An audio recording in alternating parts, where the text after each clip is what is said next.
Our opening card that we have for today is the Fool card, which for many of us can be signaling a really big change in direction, or like this unpredictable situation in our lives that's like opening up a new possibility. Now, it's interesting because this card is associated with the planet of Uranus. And Uranus has been in the sign of Taurus for a couple of years now, creating a lot of unpredictable change in the area of Taurus in our lives. Now, Taurus is the sign that governs resources and our beliefs and our material possessions. But then, depending on where Taurus is placed in your specific natal chart, it's going to be highlighting an area of your life. Now, this change makes a lot of people feel uneasy. And yet it's also creating this opportunity for something to come out of it that wouldn't have had that chance if that change didn't happen. And so it's signaling the shift, right? Which is so interesting to me because we're in this eclipse series. And today we have Uranus and the sun conjunct in the sky, both in the sign of Taurus. And so it's as if our own essential nature is going through this fire of change and inspiration by way of Uranus, and we're starting to get this vision in regard to like where we're going next. The challenge that we have for today is the Strength card. Now, this card governs over Leo, which is ruled by the sun. So it's interesting that these two cards came together because we have the sun and Uranus at the same place in the sky today. And so what does this mean is our challenge? You know, this is interesting because the Strength card is all about our effort and our will and our ability to make something happen. And it's showing up as our challenge, so we may feel a little defeated in regard to where we are right now in life amidst all of this change. And yet it's so important that we follow our instincts and that we believe in ourselves and that we don't take it to heart if we're experiencing some kind of setback. And if you feel like you've been pushing really hard to make something happen, it's as if the universe is telling you to just take a step back and really reevaluate the situation rather than being so attached to the outcome that you just push yourself through something that actually could be not useful for you. And so it's not only, reminding us to be gentle with ourselves and be compassionate with ourselves in regard to timing, but also to allow things to develop, much like the amount of time that a plant has exposure to light or hours of sunshine in a day are going to give it time to develop into its own blossoming form, right? Things take time. And so we can't jump over our knees. We can't force something to happen if it's not quite the time yet. And so if there's something you really do want to bring your energy and effort to, make sure you're patient with yourself in it and don't let maybe some setback totally discourage you from doing it. Because we have to be careful with where we let the mind go. We have this card that showed up as the way that we're going to get through the challenge. And this is someone who is overthinking a lot. Right? But it's also a number 9. So it brings up this energetic of completion, like being able to see perhaps how we get in our own way, or being able to see how our own behaviors might steal our energy and our time from that project that we feel so called to actually follow through with.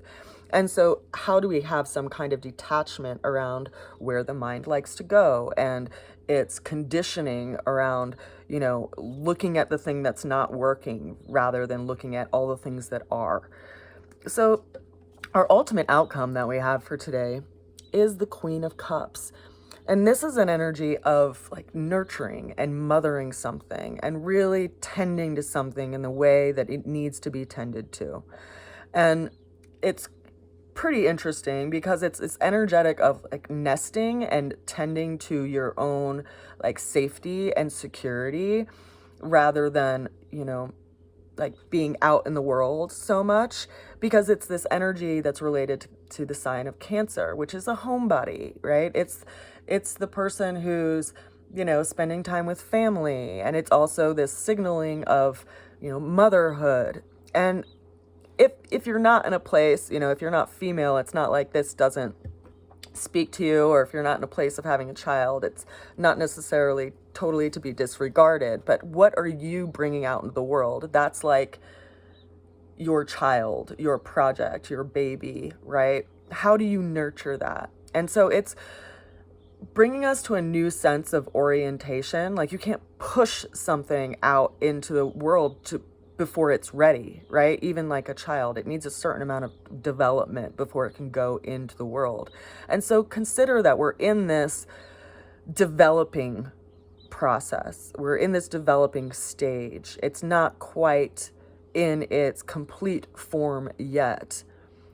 And yet what will come out of that is literally like a new chapter of our lives. Now, consider that we have, as I said, this eclipse situation happening, which is for a lot of people going to be a big shift in their life that could end one chapter of their life and start a whole new chapter that's going to be shaping their lives for years to come. And so this change that we're experiencing in this axis of Taurus and Scorpio in the sky is going to be showing up in your chart wherever Taurus is in your chart. So if you are interested in learning more about that, I suggest you reach out to an astrologer. I also talk about this with my clients whenever they get readings from me, and I also offer astrology readings. And the main feedback that I get from my clients when they do get a snapshot around what's going on in the sky and how it's affecting them, they begin to see why things are in motion the way that they are, and to not take things personally, because it's not like, the gods are standing above you waiting to create instability in your life based on, some past life that you had. This is a big leveling up for everyone across the entire world. And so it's so important that we don't take it personally, and that we actually see ourselves as a piece of something that's much bigger than just us individually on our own. And so whatever this change is awakening in you, it's affecting everyone because of how you show up to it. Now, consider that we have a lot of things happening right now, right? Not only do we have this conjunction between the Sun and Uranus in Taurus, which it's also influencing the North Node and the South Node by opposition. We also have the Moon in a relationship right now with Pluto, because the Moon is in 28 degrees of Cancer and Pluto's at 28 degrees of Capricorn, so they're in opposition, right? So we have a transformation happening in our emotional body. We have a redirection in regard to where we're going to be building safety and security in our lives amidst all of this change. We have this kind of activation of our own spirit that's happening right now with this energetic of, Mars and Neptune, which are also in conjunction, and then Mars is in a sextile relationship with the Uranus and Sun conjunction. So there's a lot being mapped out for us energetically that is affecting us on so many levels, even if our mind doesn't comprehend it on every level. It is filtering in, right? Because this is the environment that we live in and the world that we live on. So remember that this whole planet is your tribe, and we all are bringing something to the table based on what we've gathered in our life and learning from it with one another and with each other. So how can we support one another in that process? I think that's a space that we're all in right now. So I hope you all have a beautiful Saturday. I will leave links below if you're interested in having a 12 card reading with me, or a custom blend, or any of my other services and offerings. I am I'm going to be updating my website and changing it up a little bit. I'm also considering doing Patreon and just a lot of different things because of, how the astrological influences are affecting me and showing up in my life and bringing some things to the table that I need to look at to create stability and security in my own world. So I trust you're doing the same. I send you a good wish, and I will see you again soon. Bye for now.